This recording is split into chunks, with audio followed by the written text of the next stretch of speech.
Alléluia. S'il y a déjà des chrétiens, acclamez le Seigneur Jésus-Christ de Nazareth.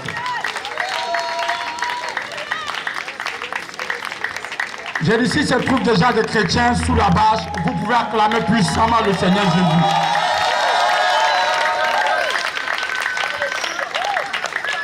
Moi, pour moi, tu acclames un homme.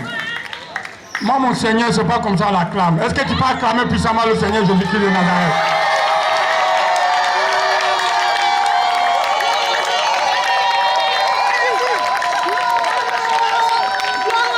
Que Dieu vous bénisse. Que Dieu vous bénisse. Et ils ont déjà présenté mon nom. Je me nomme État civil Diallo Moussa. Donc, quand tu attends déjà Diallo Moussa, tu sais que c'est quelqu'un qui était musulman. Alléluia. Quelqu'un qui vient d'une famille musulmane et qui a grandi dans l'islam. Et dans mon parcours, dans notre jeunesse, arrivé dans un moment, on a voulu voir ou connaître certaines choses que nos grands frères de quartier nous défendaient de connaître. Ici, il s'agit de la drogue. Amen, amen. Amen, amen. Il s'agit de la drogue. Et ce n'est pas n'importe quelle drogue, il s'agit de la cocaïne. Et quand on était dans notre quartier, on a commencé d'abord par l'alcool. L'alcool, maquis, bar, boîte. Et c'est dans ce milieu-là qu'on a connu la drogue. Et moi, je connais la drogue par le canal d'un Ghanéen. Et en ce moment où je vous parle, il est décédé. Et c'est ce Ghanéen-là qui m'a fait connaître la drogue forte qu'on appelle la cocaïne et l'héroïne. Et cette drogue-là, quand j'ai connu cette drogue, vraiment, ça change tout dans ma vie. Et ça fait que, même pour m'habiller, arrivé dans un moment, je ne pouvais plus m'habiller. Même payer chaussures, je ne pouvais plus. Donc j'étais obligé de quitter mon quartier là où j'étais, parce que moi je suis de Makori Vatican. J'étais obligé de quitter là-bas, venir habiter dans le quartier où vous me voyez là, à Nimambo. Alléluia. Je dis bien Alléluia. Je suis en train de rendre témoignage ici. Il y a beaucoup de personnes qui me connaissent. Ici, dans le temps, dans le jargon qu'on m'appelait, on m'appelait voyageur. C'était mon nom. Voyageur. Beaucoup de femmes hébreues qui font attiquer ici me connaissent. Et ici même, on me connaît. Au bord de l'eau là-bas, on me connaît. En haut là-bas, on me connaît. On savait que j'étais un voleur, un agresseur. Alléluia. On ne se promenait pas. Moi, je ne me promenais pas la journée. Arrivé dans un moment, on est caché quelque part. C'est la nuit, je sortais. Dis à quelqu'un, le diable sera dévoilé. Le but de mon arrivée ici, c'est pour le dévoiler. C'est pour le mettre à nu, parce que mon Christ l'a déjà détruit en le clouant à la croix. C'est ainsi que je suis resté dans la drogue, comme je vous l'ai dit, dans le quartier ici.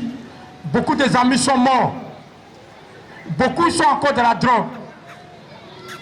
Mais on ne se voit plus ici. Il y a un qu'on se voit. Je suis toujours dans le fumoir de prêcher l'évangile. Et le quartier où tu me vois ici, c'est pas... Après ma conversion, je viens ici beaucoup. Il y a des familles qui me connaissent, je viens prier avec eux. Tout juste à côté ici. Alléluia. Peut-être que quand ils vont venir au programme, ils seront étonnés de me voir en train de rendre un témoignage. Et c'est ainsi que dans ce quartier, on a commencé à faire vraiment des choses horribles. On nous poursuivait, on attrapait d'autres, on les tuait sur le champ. Et d'autres ont plongé dans l'eau pour pouvoir se sauver, pour trouver l'autre côté du bord. Alléluia. Est-ce que tu m'entends bien? Et c'est dans ça que, comme je le dis, on a connu la drogue forte. Et quand je connais la drogue, je ne pouvais plus rien faire. Parce que la drogue forte, c'est quelque chose qui t'impose lui-même, que tu dois le consommer tous les jours. Chaque moment, quand tu te réveilles, matin, tu dois fumer. À midi, tu dois consommer. Et le soir, tu dois fumer. Alléluia. C'est à cela que, dans la consommation de la drogue, on était obligé, comme je le dis déjà, puisque ça a besoin de beaucoup de moyens, agresser. Arrivé dans un moment, on ne pouvait plus agresser parce qu'on tuait les gens. Tu vas en prison, on te libère. Et quand tu reviens, tu tombes dans la même drogue. Quelque temps après, on te ramène encore en prison. Et tu libères. Et tu vas encore dans la même drogue. Quelque temps après, tu vas encore en prison. Et puis on te libère. Alléluia. Est-ce que quelqu'un m'entend? Et quand je dis prison, je ne parle pas de peut-être commissariat, je parle de prison qu'on appelle la Maca. La prison de la Maca, j'ai fait au moins 6 fois la prison à la Maca. Et quand je libère, ça ne changeait pas, c'était la drogue. Parce que je ne pouvais plus m'en passer. C'est quelque chose qui était plus fort que moi. Et toutes les personnes qui fument la drogue, peut-être que quelqu'un a arrêté quelque part qui m'entend. C'est comme ça que ça est. Jusqu'à ce que je tombe malade. Et quand je suis tombé malade, mes poumons commençaient à se ronger. Je commençais à m'affaiblir. Mes pieds ont commencé à s'enfler. J'étais vraiment malade. Mais malgré la maladie, je fumais toujours. Je continue toujours de fumer. Parce que la seule chose pour calmer les douleurs là, c'était la drogue. Quand je fume 10 à 15 minutes, ça calme un peu la douleur. Mais après, la douleur revenait. Et nous, on dormait devant le fumoir. Voici le fumoir là, l'autre côté de Makori, vers le Milmaki. Le fumoir était là, au Gotham. Et nous, on dormait devant. On dormait devant le fumoir. Parce qu'on se disait que si on se déplace, peut-être qu'on va venir trouver que le fumoir n'est plus là. Donc il faut en même temps surveiller le fumoir. On dort là, on se réveille pour aller chercher de l'argent, on revient, on filme. Quand il fait nuit, c'est là on dort. Alléluia. Je dis bien Alléluia. C'est ton amen qui va faire que je vais dire tout. Voilà. Parce que quand on dit témoignage, le monde des ténèbres n'est pas d'accord. Il faut que tu le saches, ils ne sont pas prêts pour ça. Or, la Bible dit qu'ils l'ont vaincu par le sang de l'agneau et les paroles de leur témoignage. C'est en ce moment que la drogue a commencé à me ronger. Mais malgré tout ça, comme maintenant je ne peux plus voler, j'étais obligé de ramasser maintenant le bidon, les bouteilles dans les rues. Et quand on ramasse, on vient avec ça à la ferraille. Et il y a des personnes qui venaient payer avec nous. Tu as gagné 3 000, tu as gagné 5 000, tu t'en vas pour fumer. La nourriture même, c'est à peine que tu manges. Tu peux manger peut-être 500 ou bien 400 et tout le reste est réservé pour la drogue. Arrivé dans un moment, quand on te voit dans la journée, on a l'impression que tu es un mécanicien. Parce que tu es noir, tout ce que tu portes sur toi là, ça glisse. Quand on regarde ta peau, on sait que toi et l'eau, la distance, c'est comme Abidjan. Parce que tu ne te laves même pas même. Tout ce que tu gagnes, c'est pour la drogue. Tes cheveux ont commencé à se crépir. Quelqu'un qui ne te connaît pas, il va croire que tu es fou. Tu n'es pas fou. Tu n'es pas fou, tu es normal. Mais c'est la drogue qui t'a rendu comme ça. Alléluia. Jusqu'à ce que la maladie même commence à prendre une forme à moi, ou pour me déplacer même c'était un problème. Donc je commençais à voir la mort en direct, la mort. La mort là, comme on dit, je la voyais en live. Je me disais à moi-même, je dis pour moi est fini. Moi je sais que moi Moussa, je vais mourir. Comme je l'ai dit, on m'appelle voyager. Moi voyager, je vais mourir. Beaucoup de mes amis autour de moi, quand ils me voient, on dit ah, voyager, tu vas mourir. Ça là où tu es arrivé, on ne peut rien faire pour toi, c'est la mort. Parce qu'il y a beaucoup de personnes qui sont dans cet état-là, ils sont morts. Moi-même, je sais. Ils sont morts devant moi. On m'annonce la mort de quelqu'un, peut-être que la semaine passée ou bien cette semaine. Mais je m'assois. Il y a une petite remords sur ma conscience. Mais je ne peux pas me contenir. Je suis obligé de fumer. Alléluia.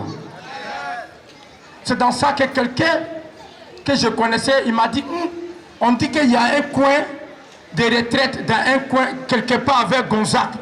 Là-bas, on s'occupe des drogués. Quand tu arrives là-bas, on prend soin de toi jusqu'à ce que tu guérisses. Je dis au monsieur, au jeune homme, montre-moi le coin. Il me dit non. C'est que si moi je n'est pas parti là-bas, mais il y a quelqu'un qui connaît là-bas qui était déjà parti là-bas puis il est venu. Mais dans le même fumoir, il y a des personnes qui sont parties là-bas, mais ils sont venus. Et parmi eux m'a dit, il ne faut pas essayer d'aller là-bas. Parce que là-bas, là, tu ne pourras pas décrocher. Là-bas, là, tu ne pourras pas arrêter la drogue. Parce que là-bas, là, ils n'ont pas de traitement, il n'y a pas de médicaments. Je ne suis pas sûr qu'arriver là-bas, là, tu vas vivre. Parce qu'arriver là-bas, là, c'est la mort. Là où toi, tu es là, on doit t'amener quelque part, te soigner, te traiter d'abord, avant de dire que non, on va te séparer de la drogue. Mais malgré tout ce que le monsieur disait, c'est comme à l'intérieur de moi, quelque chose me disait, va là-bas. Est-ce que tu m'entends bien? C'est en cela que le jeune homme là m'a montré l'endroit. Le même jour, je me suis réveillé matin. Je ne pouvais même plus bien manger. Je me débrouillais un peu. Parce que je ne pouvais plus respirer. Quand j'ai fait au moins 5-6 mètres, je suis étouffé. Mais je me suis débrouillé. Je suis allé voir une maman que je connaissais, que je traitais avec elle. Mais quand la maman m'avait là crié, elle dit, ah, mon fils, mais c'est quoi ça, tu es déjà mort? Il dit, maman, pardon, je suis venu te voir, donne-moi transport. Il y a un lieu où je peux me traiter, je vais partir là-bas. La maman m'a regardé, elle m'a donné le transport, elle a fait 2 pas en arrière. Elle dit, de façon que tu t'en vas là, je ne veux plus te voir ici. Il dit, maman, c'est vrai, je m'en vais me traiter. Je marche, je pleure. Je marche jusqu'à arriver, carrefour de Cap Sud. Je prends une voiture, 504, je descends à Gonzac. Moi seul, je m'en vais. Personne ne m'indique, mais ils m'ont montré le carrefour. Arrivé carrefour, terre rouge, je demande à quelqu'un où est la gare de Kaotri. Le village s'appelle Kaotri. Il me dit la gare de Kaotri, c'est là où il y a des bâchers. Je fonce là-bas. J'arrive là-bas, j'avais soif. Donc je payais tant pis que je voulais boire, mais ça ne passe plus. Ça veut dire que je sens que rien ne peut passer même. Parce que il y a manque, de 2, je suis malade. Parce que quand tu as le manque, la drogue, quand tu arrives dans une dimension dedans, quand tu as le manque, tu ne peux pas manger, tout t'énerve. Tout t'énerve. La seule fumée que tu dois consommer pour être en l'aise là, c'est la drogue, c'est la cocaïne. Ou bien l'héroïne. Surtout c'est l'héroïne qu'on consommait beaucoup. C'est là que j'arrive à la gare, on me dit voici la bâchée qui va à Kaotri, mais le transport c'est temps. Je paye, je suis assis. J'arrive, je dis je descends Carrefour Saut de Palme. Arrivé là-bas, je descends dans le carrefour avec une fille. Mais quand la fille m'a regardé, elle me la peur. Parce que quand tu regardes mes cheveux, il t'a dit que je suis un fou. Habit, j'avais porté tapette zénith. Un pied était coupé. J'étais obligé d'attraper ça dans ma main. La fille m'a dit, allons, je vais te montrer le cœur. On va arriver dans un carrefour. La fille me dit, tu prends plus ça là, tu descends. Arrivé là-bas, tu vas trouver une porcherie. Derrière la porcherie, tu trouves le camp. Je me retourne, je ne vois plus la fille. Elle a commencé à courir. C'est dans ça que je me débrouille, j'arrive à la fin, je trouve un jeune là-bas. Je dis au jeune, non, je m'en vais dans le cas de prière. Le jeune me dit, attends-moi. Il a fini de se laver et s'habiller, il m'a mené au camp. Alléluia. J'arrive au camp, je trouve des amis que je connaissais déjà à Abidjan ici, que je fumais avec eux. Quand ils m'ont vu, on dit, ah, voyageur, tiens, toi tu es mort, hein. Pendant que tu es là, on ne peut plus rien faire pour toi. Je suis venu comme ça, j'ai pleuré. Arrivé, on m'a donné à soir. Le pasteur qui était là, il est décédé présentement, il est décédé, il ne vit plus, c'est mon pasteur, père à son âme. Il m'a regardé comme ça, lui aussi c'était un musulman converti, qui a connu la drogue pendant 24 ans. Lui m'a dit, non, tu es arrivé à bon port, Dieu va faire. Mais je ne suis pas arrivé là-bas dans le but de croiser, de rencontrer le Seigneur Jésus. Parce que moi je sais, je n'ai pas besoin de rentrer dans les détails, mais je sais. J'ai dit, je viens d'une famille musulmane, ça veut dire que j'ai étudié le Coran. Ce qui concerne Jésus là, ça ne m'intéresse pas. Alléluia. Je dis bien Alléluia. Ça ne m'intéresse pas. La seule chose, je viens dans ce lieu, je rencontre ma guérison, je quitte. Une seule chose dans ma pensée, c'est ma guérison. J'arrive là, le pasteur me dit que ça va aller, il me rend un peu son témoignage. Il dit, moi, mais c'est comme ça, c'est comme ça. Mais dans mon esprit, j'ai remis ma tête, j'ai dit oui. Mais pour moi, là, c'est la guérison qui m'intéresse. Ma guérison qui m'intéresse. Si on donnait ma vie à Jésus, ça ne m'intéresse pas. C'est là que, par la grâce de Dieu, à ce moment même que je ne connaissais pas, et on m'envoie dans un centre qui était déjà en partenariat avec le camp de prière. Il y a une femme blanche qui traite, mais là-bas, on traite seulement que le cas de VIH. On traite que seulement le cas de VIH. Et j'arrive là-bas, on m'envoie devant la femme me regarde, on fait mon texte. Moi-même, je priais dans mon esprit, tellement que je suis fatigué. J'ai prié, j'ai dit, la manière qu'ils ont pris mon sang là, quand ils vont aller faire le texte là, ça n'a qu'à être positif. Là, ils vont me garder ici. Ça dit, moi-même, j'ai prié dans mon esprit, je souhaitais que le texte là, ça n'a qu'à être positif. Ils n'auraient dit le sida, là, ils vont me garder. Parce que je ne peux plus. Même m'asseoir, même, il y a plus cher. C'est devenu, tout est devenu os. Les pieds sont enflés, la peau quitte, les cheveux sont bizarres, le ventre est ballonné. Tu sais que la mort était là.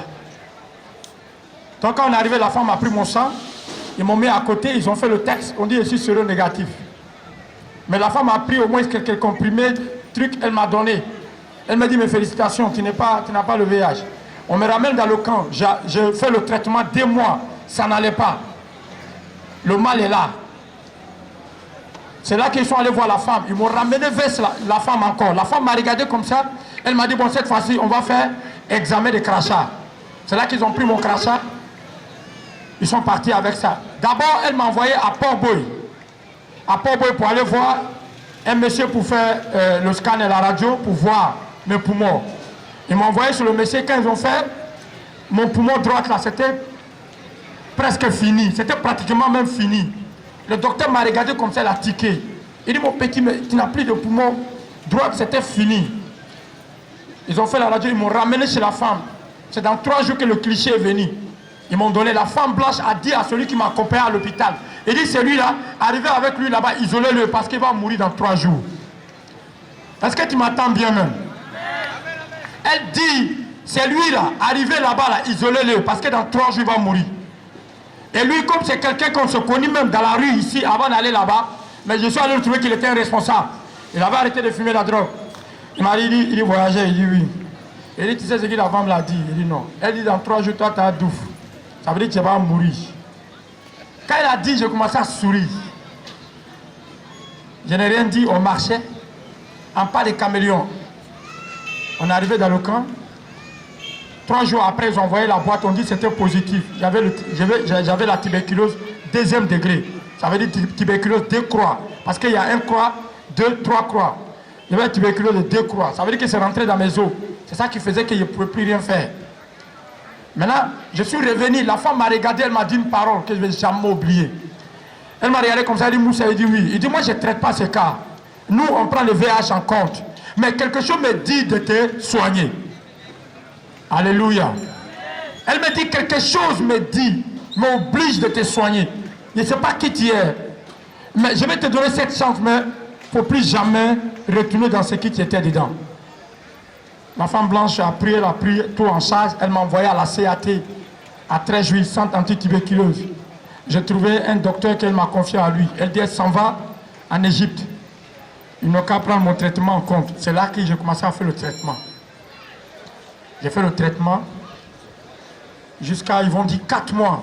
Je m'en vais encore devant le docteur pour aller faire examen des crachats pour voir si la maladie est encore dans le crachat.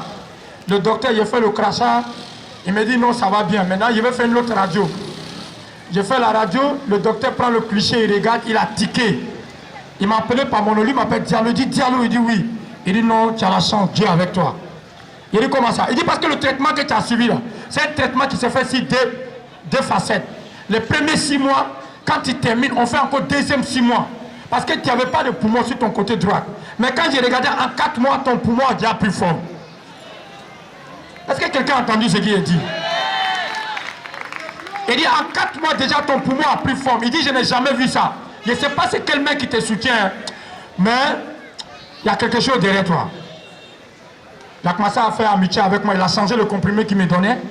Au bout de 5 mois déjà, 5 mois, quelques jours, quand je suis parti, ils m'ont déclaré guéri. Ils ont signé, ils m'ont donné les papiers. En ce moment, j'ai grossi. J'ai pris forme. Et quand je suis revenu dans le camp, parce que quand je suis venu dans ce camp-là, il y a des gens qui disent non, je suis tuberculeux, il ne peut pas s'approcher à moi. Maintenant que je suis guéri, j'ai commencé à régler le compte. Là, c'est coup de poing. Quand quelqu'un parle, il casse sa bouche. Non, on ne discute pas trop. Pas un coup de poing, il connaît. Il parle, il casse sa bouche. S'il a pris le couteau, là, il est mort. Alléluia. C'est dans ça que le pasteur m'a dit, c'est pas comme ça que ça se règle. Dieu t'a fait la grâce, il t'a guéri. On ne rend pas le mal par le mal. J'ai dit non, laissez le dresser un peu. Ils ont foutaise. Il dit non, que c'est pas comme ça que ça se passe. Mais malgré tout ça, les gars chantaient, les gars adoraient. Je connaissais les cantiques par cœur même. Mais je ne suis pas prêt pour donner ma vie à Jésus. Non, mon cœur est fermé. Non, non, non. Ça, je ne suis pas d'accord. Les gars ont fait, le pasteur dit laissez-le comme ça. J'ai fait 6 mois. 7e mois, je quitte le camp. Un jour de discours. Parce que dans le même coin, imaginez-vous quelqu'un qui est guéri d'une maladie qui voulait l'amener à la mort. Mais il y a un village qui est à côté. Là-bas, on vend Koutoukou.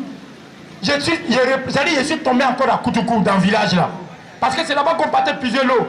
Il y a une fontaine là-bas, on prenait l'eau pour venir dans le camp. Arrivé au camp maintenant, c'est là qu'ils ont dit au pasteur, voici le fils prodige. C'est ce verset qu'ils ont utilisé. Il était perdu, on l'a ramené. Je suis venu devant le pasteur dit Moussa, moi il veut qu'il n'ait qu'à parler, quitter devant lui. Il dit Moussa, tu es venu, tu as vu, tu as fondu un peu, il faut changer. Il a compris. Il quitte devant lui. En ce moment, il y avait une mèche de cigarette dans ma poche. Quand il a fini avec moi, je suis rentré en brousse, j'ai fumé, je suis revenu.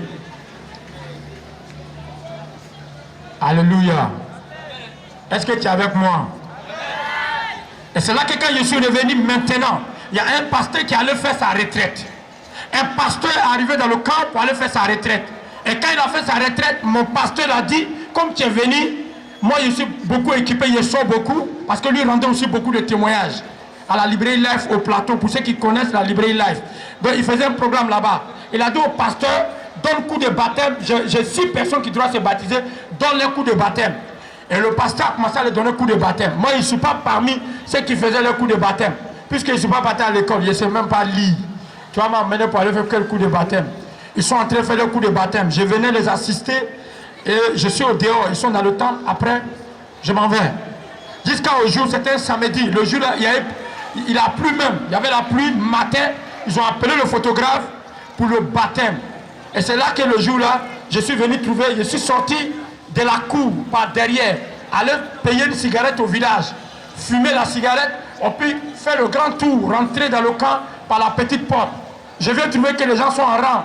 Il y a des chantres qui sont là avec le tambour, ils accompagnent le baptisé au bord.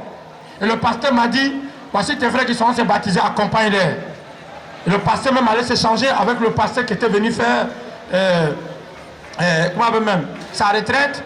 Ils arrivent au bord, les gars chantaient, parce que c'est comme ça descend, c'est une pente.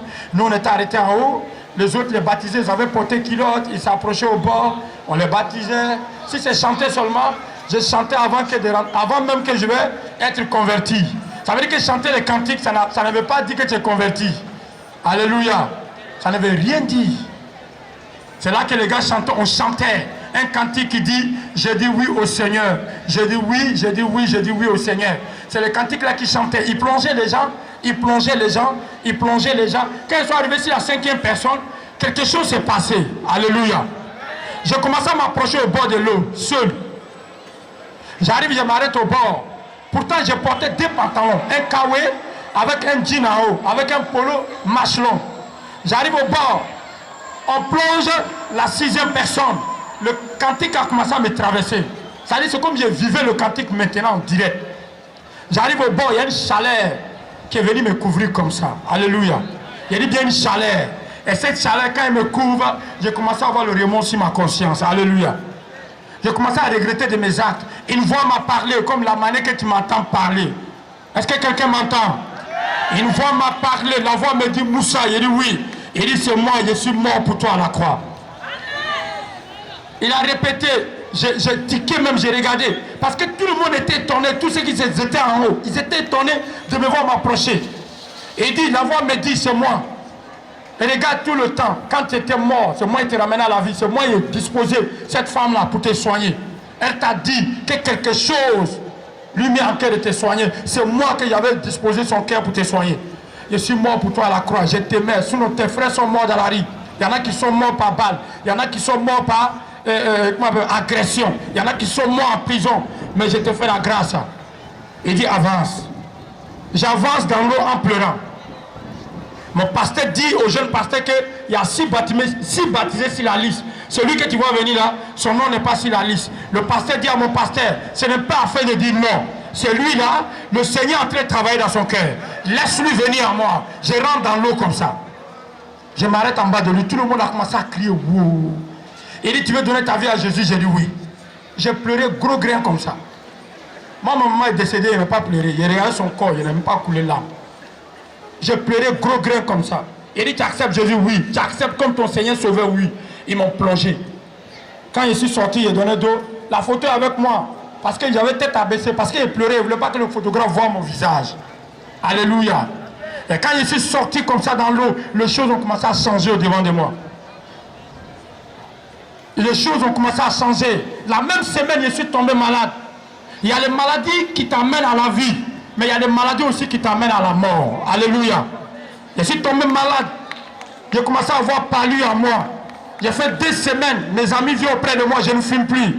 Après les 2 semaines, quand je me suis relevé comme ça, j'ai commencé à avoir la nausée pour la cigarette. Est-ce que quelqu'un m'entend? J'ai commencé à avoir la nausée pour la cigarette. J'ai commencé à pleurer. J'ai dit, mais pourquoi tous ces temps-là, moi je n'ai pas connu cette paix? Cette paix, elle ne s'explique pas, elle s'expérimente parce qu'elle vit dans notre cœur pour tous ceux qui ont rencontré le Seigneur Jésus. Alléluia. La paix est venue dans mon cœur. J'avais une paix, c'est comme c'est aujourd'hui, c'est le même jour que je venais de naître. Un responsable est venu me voir. Il dit, bon, je vais t'aider à prendre le moment de jeûne. Ça va t'aider à renforcer ta séparation avec la drogue. J'ai dit, c'est quoi? Il dit, c'est le jeûne. C'est la première fois qu'il m'a plongé, c'est responsable d'un jeûne sec. J'ai fait 1 jour, 2e jour, c'était pas facile. Lui-même, il mange, mais il m'encourage. Il dit, non, il ne faut pas descendre, ça va partir, ça va passer. Par la grâce de Dieu, j'ai fait les 3 jours. Et quand j'ai fait les 3 jours, 1er mois, 2e mois, 3e mois, j'ai dit bien 3e mois. La 3e mois, j'étais couché la nuit. Le Seigneur Jésus s'est révélé à moi. 3e mois, j'ai bien noté, il s'est révélé à moi. C'est comme dans le songe, on était assis dans une classe. Les gars faisaient les enseignements concernant Dieu, comme dans la théologie. Et tout le monde criait, moi monsieur, moi monsieur. Bon, moi j'étais au dos, au mur, sur le dernier banc. Parce que dans le songe, tout le monde savait qu'il ne savait pas lire. Donc je ne suis pas intéressé. Tout le monde est parti vers le maître. J'étais assis avec un ami qui était à ma droite. À ma gauche, j'étais assis. J'ai dit, mais les gens, tu as vu, comme nous on ne sait pas lire, on ne s'occupe pas de nous. J'avais la tête abaissée. Quelque chose me dit, lève ta tête. Je regarde à ma droite, je vois quelqu'un en blanc, éclatant, qui rentre par le mur. C'est moi que j'ai dit à mon ami, voici le maître. C'est moi, je lui ai dit, j'ai dit, voici le maître. J'ai fait la vision en 2008, mais ça est dans mon esprit comme hier. Ça ne peut jamais quitter. Parce que celui qui s'est révélé à moi, il est le véritable. C'est resté inscrit dans mon esprit comme des lettres cimetières. Ça ne peut jamais quitter. Il rentre comme ça, il me dit, viens sur moi. Il prend ma main. Moi, j'attrape la main de mon ami. On va vers la porte où tout le monde est assis. Il me dit, on sort. J'ai dit, maître, mais il y a les gens devant la porte. Il ne me parle même pas. On sort. Personne ne nous a vu sortir. Personne ne nous a vu sortir de la maison. Dès qu'on sort, il y avait une porte bleue en face qui est fermée. Un gros cadran ici, la porte. C'est là qu'il me parle. Il dit, on va passer par ici. Moi-même, j'ai dit, maître, la porte est fermée. Il ne m'a même pas parlé un mot. On arrive à la porte, il touche, on passe. La porte est restée intacte, telle qu'elle est. Et quand on a passé la 2e porte, s'est présenté la même chose comme premier. C'est là qu'il va m'appeler par mon nom. Il dit, Moussa. Il dit, oui, maître. Il dit, avec moi, il ne faut jamais douter. Ouais. Il dit, avec moi, il ne faut jamais douter. Quand il a dit, ça m'a communiqué l'assurance. Arrivé, moi, j'en ai ma main dans sa main. J'expérimente. Je touche la porte, je traverse. Mon ami est resté. Moi, avec le Seigneur, on s'est retrouvé dans une chambre haute. Une chambre très haute. Il était en train de prier. Moi, j'étais derrière, je le voyais. Pendant ce temps qu'il priait, je me suis réveillé. Alléluia. C'est là que tout a changé en moi. Le même responsable est venu me voir et dit, bon, Je vais t'apprendre à lire. C'est lui qui m'a appris à lire. En 1 mois et demi, j'ai commencé à lire la Bible. Tu m'envoies un autre livre, je ne peux pas lire. Mais si c'est la Bible, je suis pointu. Je suis sérieux là-dessus. J'ai commencé à lire la Bible. Le Seigneur m'a séparé de lui. C'est là que j'ai commencé à méditer. Le Saint-Esprit m'a imposé cette méditation. Je pouvais commencer à 9h, 10h, jusqu'à 15h. Je suis en train de méditer. Je ne mange pas, je suis assis devant la Bible, en train de lire la parole du Seigneur. Alléluia. Tu as changé tout en moi. Ce n'est pas comme ça que j'étais. Ceux qui me connaissaient, ils savent qui j'étais. Mais c'est pour te dire que le Dieu que nous servons, il transforme. Je sais, pendant ce temps que je suis en train de rendre ce témoignage, il y a des personnes qui sont calées. Il y a des gens qui sont venus, mais ils ne peuvent pas s'asseoir sous la bâche, ils sont arrêtés pour écouter. Mais laisse-moi te dire, frère, un seul nom est donné. Un seul nom est donné dans les Actes des Apôtres, au chapitre 4, au 12e verset. Un seul nom a été donné aux hommes sur la terre. Il n'y a pas de salut à un autre nom. Aucun nom peut te sauver. C'est Jésus-Christ de Nazareth. C'est le seul nom qui a été donné. C'est le seul nom. J'ai dit, il n'y a pas un nom qui est maçonné. Le ciel n'a jamais donné un nom sur la terre par lequel on pouvait, le moyen par lequel on peut comment on appelle, arriver au ciel ou bien atteindre Dieu. La seule personne, le seul nom qui a été donné aux hommes, c'est Jésus-Christ. Il a dit dans Jean 14 au verset 6, Jean 14 au verset 6, il dit, je suis le chemin, la vérité et la vie. Il dit, nul ne vient au Père que par moi. Là, il affirme lui-même. Frère, je sais qu'il y a des personnes qui me connaissent, ils sont venus, ils sont attirés, ils sont assis sous cette bâche-là. La Bible dit, dans le livre d'Hébreux chapitre 3, verset 7, il dit, si tu entends ma voix, il ne faut pas résister, il ne faut pas endurcir ton cœur. Dans le monde spirituel, dans les choses de Dieu, il n'y a jamais hasard. Il n'y a pas de coïncidence. C'est les choses qui n'existent pas dans son vocabulaire. Si tu es ici, certainement mon Dieu, il a un plan pour toi. Il a dit dans Apocalypse chapitre 3, verset 20, je frappe à la porte de ton cœur. Si tu ouvres, aujourd'hui, je vais dîner. Moi, avec mon Père, on viendra chez toi. Je vais bâtir, je vais établir la paix avec le Père par mon canal. Alléluia. Et le Seigneur Jésus a fait, il continue de faire. Aujourd'hui, il a fait de moi un prédicateur de l'évangile. Ma famille s'est levée. On dit c'est pas normal. Je dis, hey, vous pouvez prendre héritage, vous pouvez prendre maison, vous pouvez prendre tout ce que vous m'avez donné. Mais la seule chose que vous ne pouvez pas m'enlever, c'est mon salut qui est dans mon cœur. Vous ne pouvez pas prendre ça. Ça, vous ne pouvez pas prendre ça. Comment quelqu'un qui m'a fait du bien, vous me dites moi qu'à l'abandonner. Ça, c'est l'ingratitude. Celui qui m'a fait du bien, il continue de me faire du bien. Frère, tu as essayé peut-être longtemps d'arrêter de boire ou fumer. Tu as essayé longtemps de te séparer du monde, des vices, des passions. Mais je te dis une seule personne, si tu ouvres ton cœur aujourd'hui, tu vas te séparer de cela.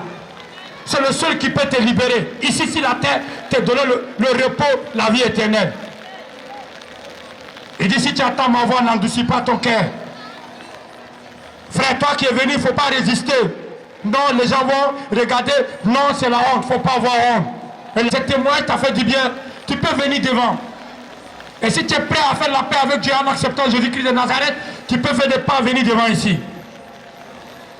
Tu peux faire des pas venir devant ici. Je veux dire à quelqu'un, il ne faut pas résister. Tu as essayé par ta propre force, on n'a pas mangé.